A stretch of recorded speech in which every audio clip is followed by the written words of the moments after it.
we hear about this from time to time, but the news that Demaryius Thomas, former NFL receiver who died of a seizure back in December, had grade 2 CTE makes news. It makes headlines. We still don't know what it means to have CTE. I think we're at the point where we assume anybody that's played football long enough to play at a high level in the NFL has some amount of it. It's inherent to the sport. But what does it really mean for the sport? And people have asked me, what can the NFL do about this? The NFL is doing all it can. The NFL, and look, let me be clear here. When the NFL is at fault, and I'm talking about the league office, when they do things that they shouldn't do, I will be the first to call them out. But I also think they need to be praised for certain things they do that are smart. And one thing the NFL realized, October of 2009, when the commissioner and D. Smith, the NFLPA executive director, were called before Congress, the Judiciary Committee, the House Judiciary Committee, and they were pressed on the failure to do anything about head trauma, they got their house in order. And the NFL has systematically tried to make the game safer. The NFL has tried to remove all unnecessary helmet contact from the game. Now, they haven't gone as far as to remove contact that is deemed necessary. One of the things we pointed out after John Madden died late last year, he was advocating 2-point stance for offensive and defensive linemen to avoid that initial blow to the head that happens when the offensive lineman fires off the ball to block on a run play, or when the defensive lineman hurdles into the offensive lineman to try to get past him on a pass play. They haven't made changes that would fundamentally alter the way the game looks and feels, but they have tried to remove or minimize unnecessary helmet contact, whether it's at games, practice, off-season workouts, etc. They're trying to protect the human brain as best they can. There's just only so much you can do because it's ultimately football. Yeah, that clunky rule they put in place a few years ago about lowering the helmet to initiate contact. It's a mess to enforce. It's explained in Playmakers. It wasn't even something that was created by the football people. It was a PR/health and safety thing to create the impression they're doing enough to enhance safety, knowing that there's only so much you can do. And that's really the end of it. There's only so much the NFL can do. And let's be realistic about it. And I know that there's plenty of people out there that, well, this guy's just trying to protect where his bread's buttered. But look, I don't want football to go away.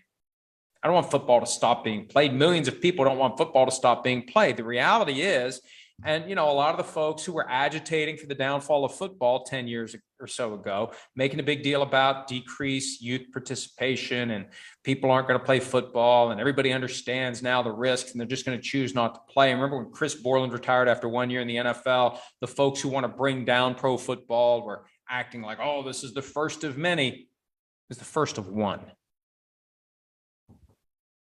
7 years later, one, who retired early specifically because of concerns over head trauma. Now, every once in a while, there'll be a guy who retires in his 30s, who's at the veteran minimum salary 1 year at a time stage of his career, and he may throw out that idea. And it makes sense at that point, because how much more do I want to take for a veteran minimum salary when I've already made a bunch of money and I've got it saved?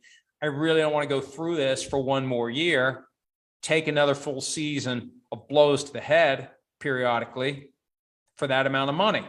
It's just like buying the Seahawks. If you're going to give me, for 1 million, I won't do it. 2 million, maybe I'll do it. 3 million, I'll definitely do it. 4 million, yes, sign me up. That's just one of the factors that gets included in the decision to be made as to whether or not to keep playing. So the bottom line is the NFL is doing everything it can to make the game safer. There's only so much that can be done, and players are still playing. They're still playing. And it's not just football. Soccer. There was a former MLS player who had grade 2 CTE. That just came out last week.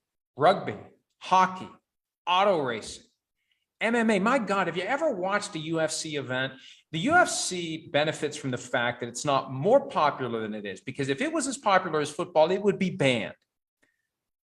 It is far more brutal right now than football. I mean, I remember seeing some of these exchanges where, a guy gets hit in the head 6-7 times before the referee can spring over top of the fighter's body to stop the brain damage potential. So there's a lot of sports out there that involve contact with the head, potential for concussion. and people know the risks. They can't say they don't now. They know the risks and they choose to play. So I'm not here to try to convince anyone. I'm just explaining how it is. Yes, there are risks. Yes, people get CTE. No, we still don't know what it means to have it. And I worry about the guys who played and who can get freaked out by this possibility that they think it's inevitable, that they've got something in their brain that's going to go haywire. That's a tough thing to walk around with, assuming that one of these days you're going to wake up and you're going to be different because you played football. At some point, you're going to have some serious cognitive issue because you played football, that it's inevitable that's going to happen.